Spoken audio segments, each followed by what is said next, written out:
Hey guys, I'm going to be talking about some pretty sad subject matter in this video, and I'm probably going to be crying a lot, so I just want to give you fair warning, but I really want to share with you the story of my baby Massimo. Go ahead. Go take it. Go take it. Good girl. Oh, you guys, 6 days ago, my Greyhound Massimo passed away. I just returned from the veterinary facility which cremated his remains, and he's right here, and I haven't opened this bag yet. I've just spent the last 6 days just trying to process the shock of losing him suddenly. He was almost 14 years old, which is a full life for a Greyhound. I knew this day was coming. I just, I wasn't ready. I wasn't prepared. It was still a shock. I don't have kids of my own, and so my pets are my kids. When it comes to animals in general, I see them as equals. So my pets, I hate to say pets, but my companion animals are my family. So last Friday, I woke up with my doggies, took them for a nice long walk. Massimo was his normal self. No change in behavior. He was very cute as always in the morning. He had a very big breakfast. We went for a walk. He did his business. I kissed him on the head about 5 times, as I do both my dogs, and I always say goodbye to them when I leave. You know, knowing that they're senior dogs, you never know when it might be your last time to tell them you love them or say goodbye. So I always say goodbye to my dogs when I go to work, or when I leave the house, or even when I'm running errands. You know, I always acknowledge them. When I came home a few hours later, I noticed Massimo. He's always sleeping on, this is his bed. My dogs have a queen size mattress, and this is the spot where he would normally lay. When I opened the door, he was lying on the carpet a few feet away from me, and his back was toward the door. And Cheyenne, my other dog, was sniffing him. And I'm like, oh, buddy, that's a weird place to take a nap, you know. And then as I got up closer, I realized that he was gone. His body was still warm, and his limbs were still loose. So he had probably passed away maybe an hour before I made it home. Cheyenne was home with him, so he did not pass away alone. He did not choke on anything. Nothing was disturbed. Nothing was knocked down. There was no struggle. It looks like he just got up to get a drink of water, and his heart just stopped. He had a heart murmur.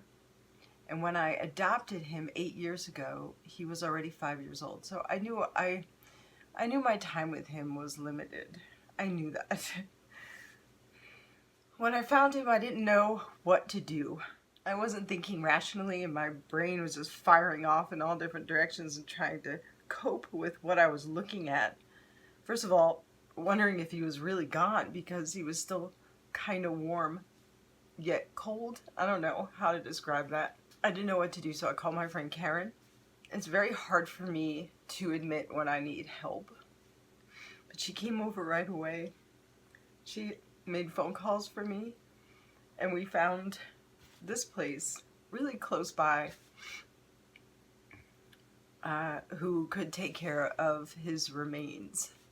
I sat with him for a couple of hours first before we moved him. Now, he's a full-size Greyhound, so he's just very heavy. My neighbor was outside, who incidentally is also vegan. And I learned that recently. I just randomly live next door to another vegan, which is so wonderful. She was outside of her apartment taking pictures of some mushrooms that she was growing. So I told her, I was, look, Massimo just passed away and I'm going to be bringing him out, so you might not want to see this. She said that if I needed any help to let her know, and Karen was coming, so I knew I was going to be okay in the help, I guess, category. Karen and I were able to move him to her car, and it was easier. Her car's lower than mine to get him in the back seat. We couldn't lift him, the two of us, and maneuver him into the back seat. I know this is really graphic, guys, and I apologize if this is too much. I don't know, part of me wants to remember every moment of his passing, a memory or a journal, I guess, if you will, of what happened that day. So I needed help, more help. So I came back and knocked on my neighbor's door, and she threw her shoes on, came out, and the three of us ladies, got Massimo in the back of the car. I sat with him and we drove to the vet's office. Karen came in the room with me and we said goodbye.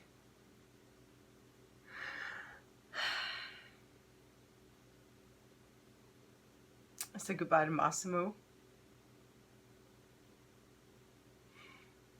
Must have kissed him 1,000 times. And they came and took him into the back, and they brought out the blankets. I took the blankets home.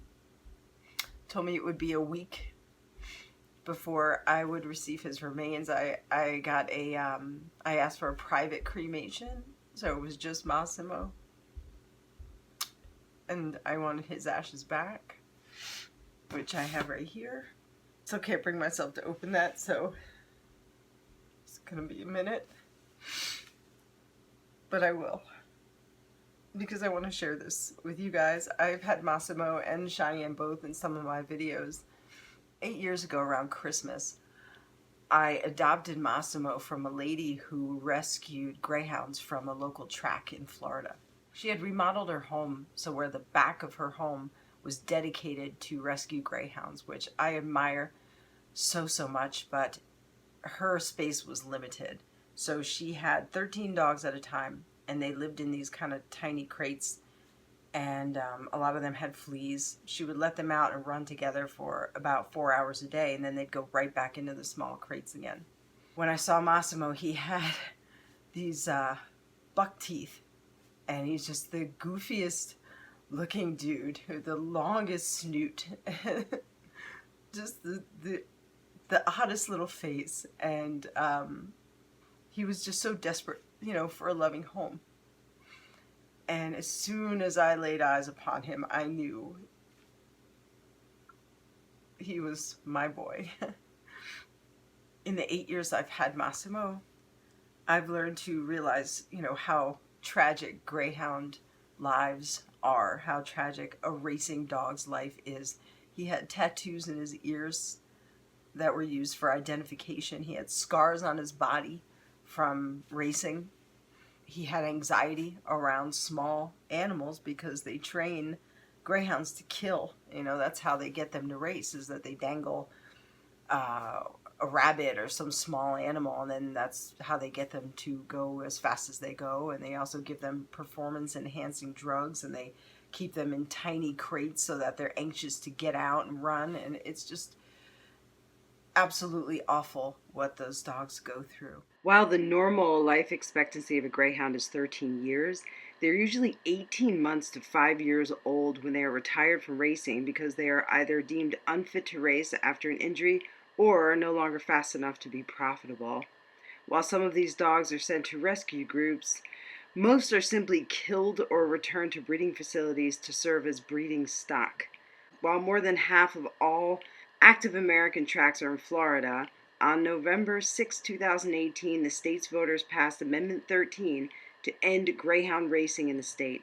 The measure, which passed with an overwhelming 69% of the vote, will phase out racing by the end of 2020, making it the 41st state to ban the cruel practice. In fall 2019, Arkansas's one active track agreed to stop operating by the end of 2022. We still have a long way to go, as many states are still exploiting and killing these precious babies. If you have the opportunity to rescue or adopt a greyhound, please do. Because the moment he came into my home 8 years ago, he just schlunked down in front of the Christmas tree. He was so grateful to be adopted.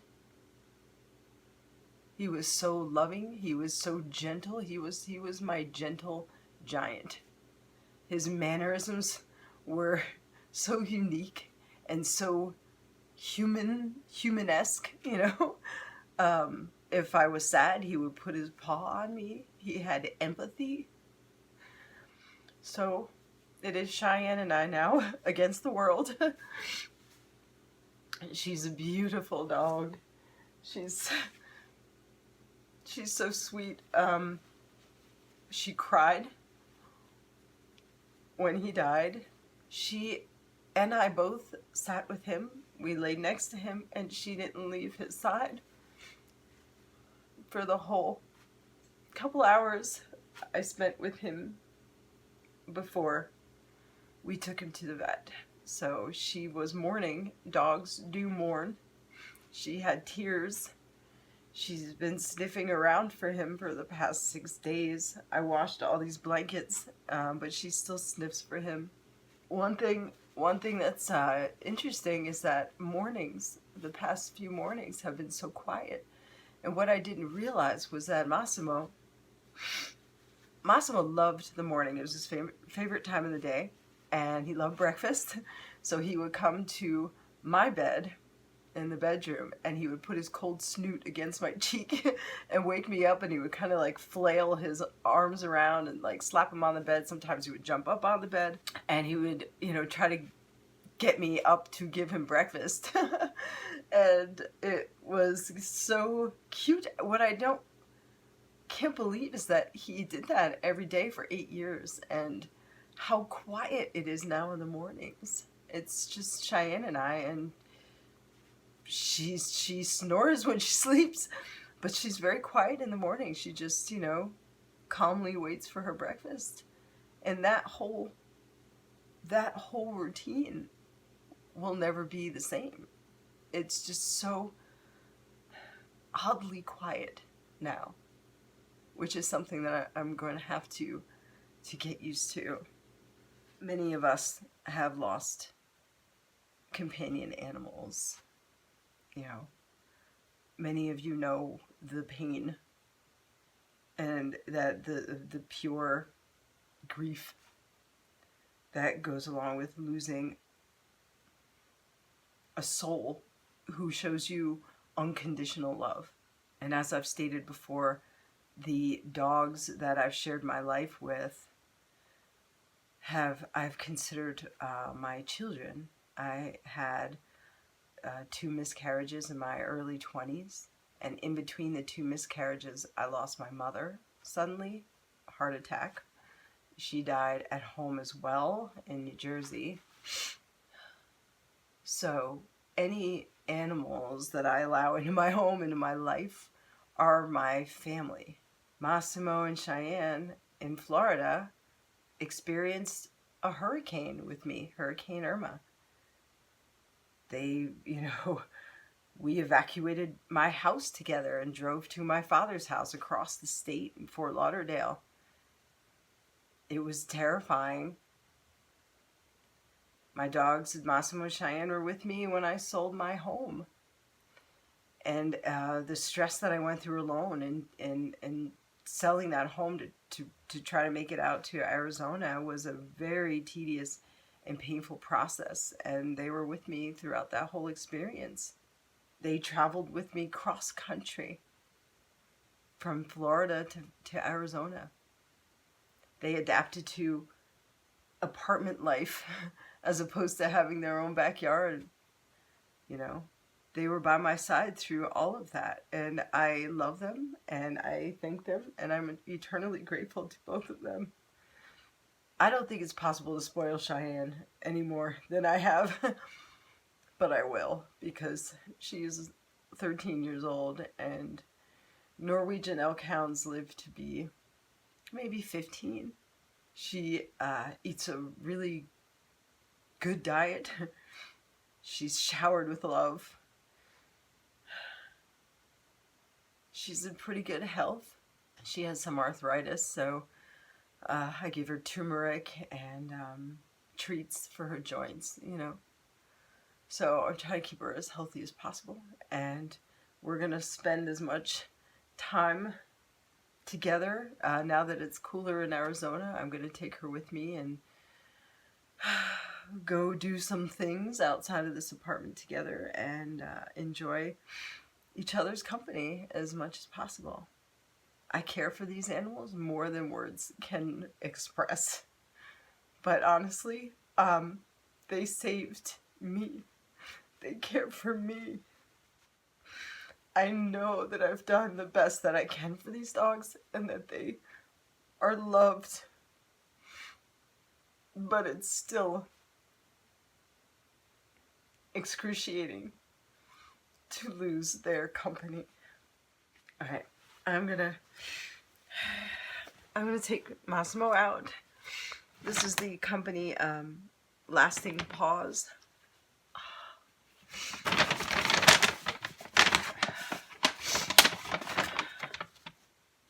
Our deepest sympathy.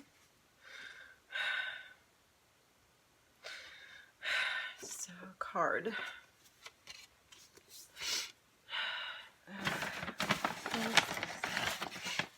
Oh. This is a paw print.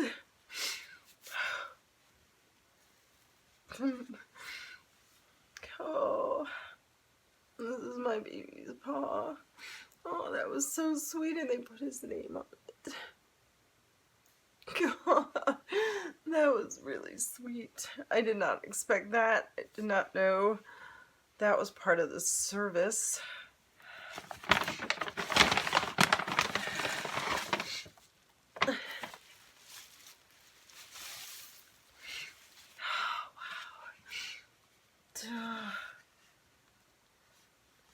And this is my Massimo.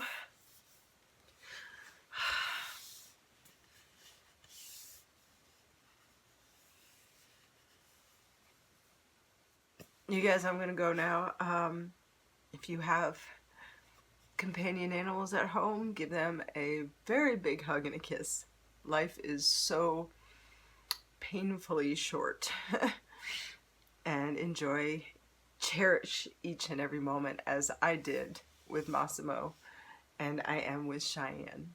You guys, I'm going to share with you some pictures and some memories of my boy. Rest peacefully, Massimo. Mommy loves you forever.